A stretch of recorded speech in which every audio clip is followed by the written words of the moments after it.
Likkutei Sichos Chelik Chabeis, volume 22, the second Sicha of Parsha Kedoshim. This Sicha is a wonderful explanation in Rashi on chapter 19, verses 23 and 24, and it sheds light on the purpose / objective of the mitzvah of Orla and Netar Avoy. Just as an introduction to refamiliarize ourselves with several of the Klolei Rashi, the rules in Rashi, which will help us better appreciate the Sicha. Number one, Rashi, when stating his commentary, when presenting his explanation on the verse or on some of the words of the verse, Rashi always says it in the most short and sweet manner, meaning in the most concise and precise manner. When Rashi seems to be adding what otherwise seems like superfluous details or repeating himself almost, that in itself is very telling. It tells us that Rashi is trying to add some emphasis. Rashi is trying to highlight some things. Rashi is trying to bring out something deeper here. And that needs to be studied. That needs to be analyzed. Another rule in Rashi, typically, Rashi will stick to the actual verbiage of the verse, of the psukim, when quoting the psukim or when referring to the pasuk. When Rashi seems to be deviating from that means Rashi is giving us extra emphasis or clarity or depth, and that again needs to be studied. Also, when Rashi quotes a saying in order to explain what the verse is talking about, typically Rashi does not mention the author of that saying. Rashi does not mention the sage to whom that saying is attributed, unless that in itself, meaning mentioning the sage's name, that in itself adds to the understanding, to the appreciation of the matter. Let's go into the Sicha. After the Torah describes in detail the din, the mitzvah of Orla, that's the first 3 years where it's forbidden fruit, and then the fourth year, Netar Avoy, that now the fruit can be eaten, but with very severe restrictions. It means only Yerushalayim. The pasuk continues and it says, "Uvashana hachamishis toichlu es period," and in the 5th year you should eat its fruits. Lahoisif lochem tvuasai, to increase for you its yields, its produce. Ani Hashem lekechem, I am Hashem your God. So Rashi on the Dibur HaMaschil, the heading Lahoisif lochem tvuasai, he says the following: HaMitzvah hazois tishmru, this mitzvah that you will keep, Tiya lahoisif lachem tvuasei, will be to you to increase for you the produce, the yields.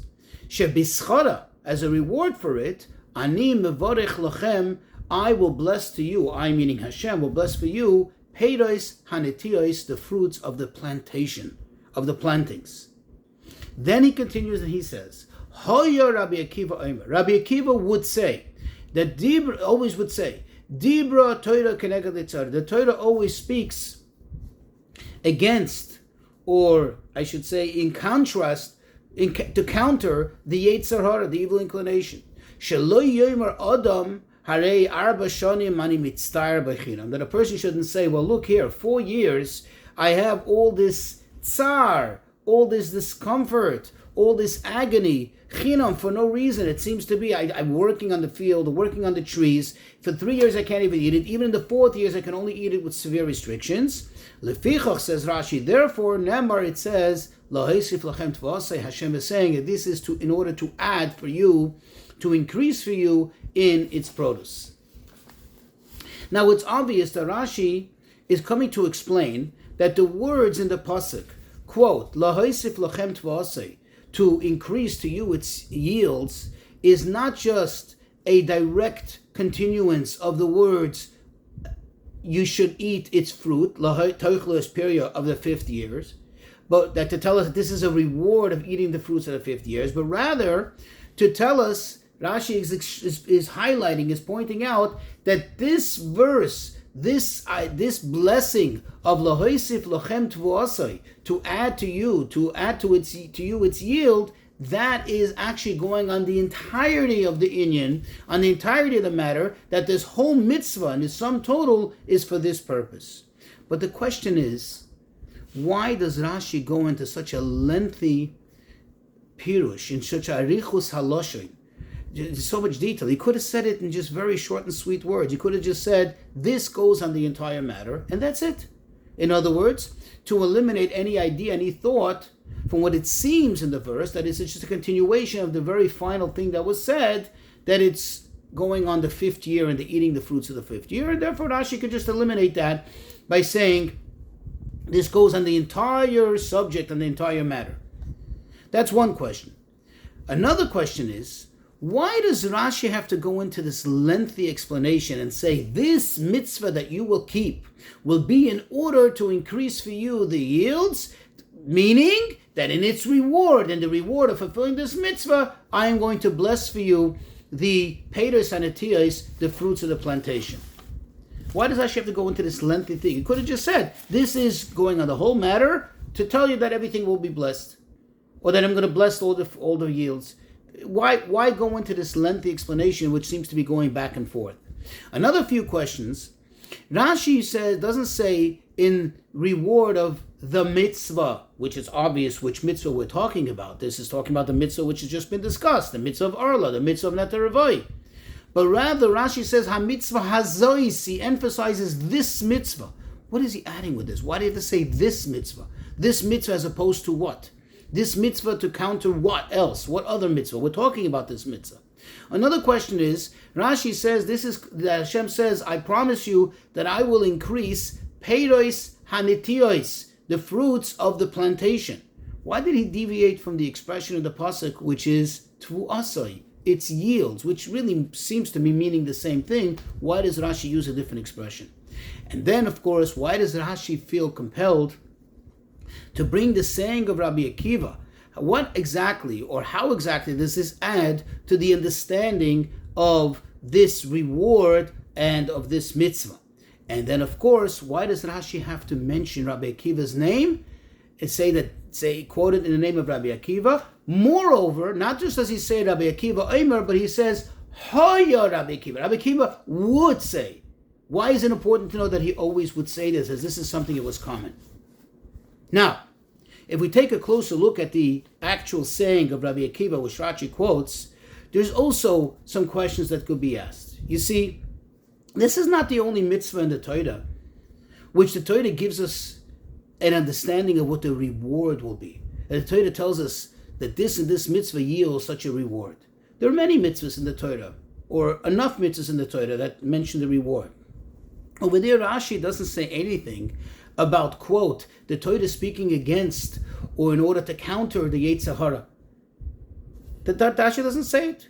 It's just, for whatever reason, the Torah decides to share with us the idea of the schar, of those particular mitzvahs. Why over here? Why did Rashi feel compelled over here to tell us that it's not just that the Torah is telling us a reward, but there's a specific purpose in countering the arguments of the Yetzer Hara? Now, if you look into the second Rashi of this pasuk, we also have some questions. What is the next Rashi in this very verse? It says, Ani Hashem Elokeichem. So Rashi quotes the words, Ani Hashem, I am God. And he says, what is Hashem telling us with this? We know that Hashem is God. Only by specific mitzvahs does Hashem point out that Ani Hashem or Ani Hashem Elokeichem. So Rashi says, what does it mean here? Quote, Ani Hashem hamaftiach al kach. I am Hashem who is promising you on this, and I am faithful, I can be relied upon to fulfill my promise. So of course the question is, whenever Rashi says, whenever it says in the pasuk Ani Hashem, Rashi typically explains just the words Nemon lishalem schar. I am faithful. It means I can be relied upon to pay the reward for it. Why over here does Rashi go into a lengthy explanation with the detail of I don't want to give you the promise and I can be relied upon to fulfill my promise? What's going on over here? It says that the explanation in all of this will answer all the questions together is as follows. The question in the pasuk which compelled Rashi to explain anything here in the first place is that the real expression in the pasuk should have been that leman hoisif lochem tvasei. It should have said that you do this mitzvah leman, in order to increase for you its yields. But rather, what does it say? Instead, what does it say? Le hoisif lochem, to add to you, which basically can be understood, and which seems to be saying that you do this mitzvah to accomplish this. You do this mitzvah to add in the yield of your produce. You see, if it would have said, do this mitzvah, leman, in order for this to happen. So you say, do this mitzvah because you have to do this mitzvah, like you do any mitzvah. Any mitzvah we fulfill because Hashem said to do so. Hashem commanded us to do the mitzvah. Then the Torah tells us, leman, in order, this will bring to such and such a reward. But over here, the way it appears, it's almost like what we say on Shabbos. We say, Zachar es Yom HaShabbos lekatshoy. Remember the day of Shabbos to make it holy. That means this is the purpose of remembering Shabbos. That's the way it appears here in the pasuk. Do this mitzvah, lahaisif lachen tfosai, to increase in the yields. So it seems that it's not just an added thing. You're going to do the mitzvah because you do the mitzvah. And then the Torah tells us what the reward is, but rather the Torah is telling us that the purpose of doing this mitzvah is for this reward. That's why Rashi felt compelled to explain it in detail. And therefore he tells us, ha-mitzvah hazois. Now we understand why he says this mitzvah. This particular mitzvah is very unique. That you should keep it in order that it should be to you an increase in the produce. Meaning that although typically, as we mentioned, one should fulfill a mitzvah of Hashem because Hashem said so, but over here Hashem is telling you that the actual fulfillment of the mitzvah should be with this intention, should be for this purpose, to add, to increase for you in its yield. That means the Torah is not just informing us what the reward will be, but the Torah is telling us what our intention should be, what the purpose of the fulfillment of the mitzvah should be. And now we can appreciate why Rashi deviates from the expression, the verbiage of the verse, tvu'asa, its yields, its produce, and says peiros hanetiyos, the fruits of the plantation. Because since the whole purpose of the mitzvah is, as we just said, is to increase the yield, for it to be blessed, if so, it should have said it in the beginning. If you think about it, when the Torah tells us how to do the mitzvah, what to do in the mitzvah, that the first 3 years you shouldn't eat from the fruit, and the 4th year you should only eat Yerushalayim, there the Torah should have said, Lahaisiv lechem tvasai. Why does it wait all the way to the end? Why does it say the words Lahaisiv lechem tvasai only after describing that in the 5th year it's already permissible and there is no longer any restrictions? This is because the Torah indicates the magnitude of the blessing. And the full magnitude of the blessing, the full appreciation of the entirety of the blessing is really not realized until after the fact, until after the 5th year. What is this blessing? This is what Rashi deviates, or seems to deviate. He says that it's going to be not only in the yield itself, that it's going to be a good yield. That's what the Torah seems to be saying. But rather Rashi adds, peiros hanetiyos, that the fruits of the plantation, even in the fruits itself, in already what grew, there also will be a tremendous blessing. Similar to the idea of what Rashi says in Parshas Bahar, where he says over there in regards to the blessing, Hashem says that Hashem says, I will bless your bread. What does it mean, I'll bless your bread? Rashi says that even in the intestines it will be blessed. That means the blessing will go so far, not only in the quantity of the yield, not only in the amount that you're going to be able to harvest, but that the harvest itself, the fruits itself, the produce itself will be blessed produce. This only comes at the end over here because that's when it's truly appreciated. When in later years, not only you have a great yield, but you also have a blessing in the fruit itself. Now, there's one question that remains. Okay, that's what this is all about. But why this mitzvah? What's so unique about this mitzvah that you have to fulfill it with this intention, with this purpose in mind, and that it has this extraordinary blessing at the end, as we just explained? Therefore, Rashi says, Rabbi Akiva says that the Torah speaks to counter the Yetzer Hara. And therefore, afterwards, he says, Ani Hashem, that I am trustworthy, I am faithful to fulfill my promise. In other words, because the Yetzer Hara has a very, very strong argument over here, the Yetzer Hara has a very, very strong and compelling complaint. What is this 4 years working so hard, taking care of this new beautiful tree, and nothing, I get nothing from it. Therefore, Therefore, Rashi has to bring this explanation and tell us why this mitzvah is so special, why this mitzvah is so unique, that Hashem singled it out to tell us this extraordinary reward, and that not only this is the reward of the mitzvah, but this is the purpose for which we have to do the mitzvah. But there still remains a question, especially for a seasoned Talmud. And you can say, one second. This challenge of the Yetzer Hara is obviously not for every single Jew. Many Jews can easily overcome the challenges of the Yetzer Hara. Obviously, this is just a minority of Jews. So does this make sense that the Torah gave us a mitzvah and tells us to fulfill the mitzvah with this kavanah, with this intent, only because a small minority of Jews that might be overwhelmed by their Yetzer Hara? This because of a couple of weak Jews? The answer, Rashi says, by bringing this saying in the name of Rabbi Akiva. This is why he says Rabbi Akiva said. Rabbi Akiva is the one who said it. Why is it important to know that he is the author of this saying? Because Rabbi Akiva is the most famous for saying that it's a great rule, an overwhelming rule in the Torah about loving your fellow Jew as yourself. And also, as the Gemara says, that Rabbi Akiva was rogel lizakes Yisrael. He constantly, always, at every opportunity, found merit with every single Jew.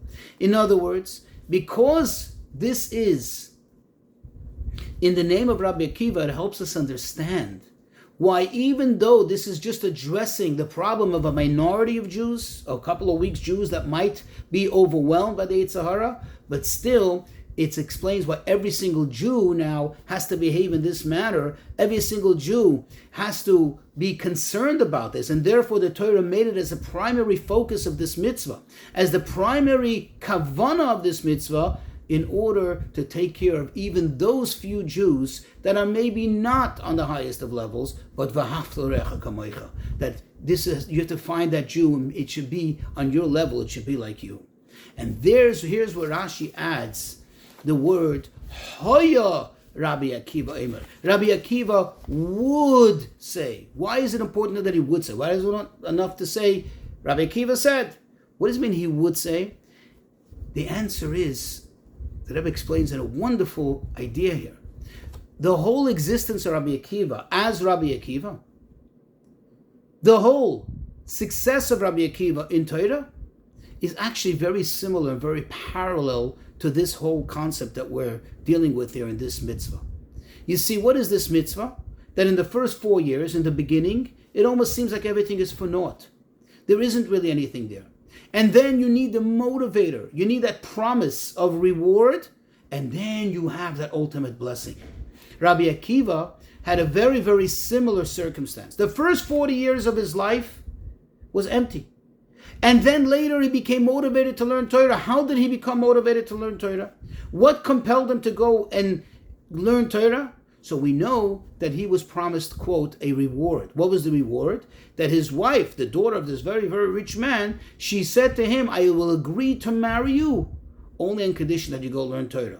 So his initial motivation, his initial incentive was, quote, a reward. Later, he became the great Rabbi Akiva to the extent so great that not only he was successful in Torah, but there was a blessing within his success. That, as we know, it says, "V'kulhu aliba de Rabbi Akiva." All the great sages, when the Gemara enumerates Stam Mishnahs Rab Meir and Stam Sifros, Stam Toseftas Rab Yehuda, and so on, the Gemara concludes that all of them, being the students of Rabbi Akiva, v'chulu aliba de Rabbi Akiva, they all go according to Rabbi Akiva.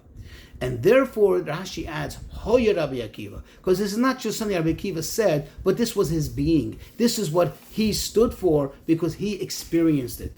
However, there's one final question that remains. On a deeper level, a more esoteric level, still, there's only a couple of Jews, a minority of Jews, that have a problem with the Yetzer Hara, that have a weakness, that perhaps that they may succumb to the arguments of the Yetzer Hara. Why is it that all Jews are compelled to perform this mitzvah in such a manner? Because the Torah lays out that this is the kavanah, this is the kavanah, this is how you have to do it, even if you're not on that low level. What is the idea over here? Why does it become a common practice for everyone? Says the Rebbe that really we have to understand these words, Dibur Torah, Keneged Yetzer Hara, on a deeper level. Torah is speaking Keneged, opposite to Yetzer Hara, is not to quash the Yetzer Hara, but rather to have the Yetzer Hara join in, have the Yetzer Hara elevated, so to speak. This is the idea what it says, V'rav Tvuos B'koyach Shor, which on a deeper level means that when do you have an increase in the yield? When you have the strength of the ox. That means you take the ox, which in itself has very wild and negative traits. In itself has very strong powers, but negative powers. But when you utilize it, when you channel it in the right manner, in the right direction, then you have an increase in yield. Likewise over here. By harnessing the Yetzer Hara, by getting the Yetzer Hara to get involved, to get on board, because you're promising him, you're telling him what he wants to hear. You're promising him all the good at the end.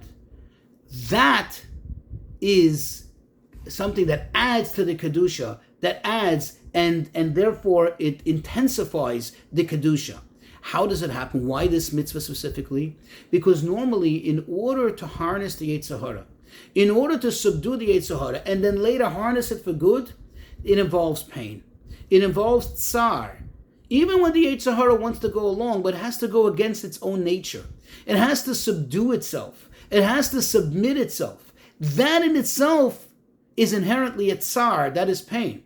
In this mitzvah, we have exactly that. That's iskafia, basically, in plain, simple words. Iskafia. In this mitzvah, we have exactly that.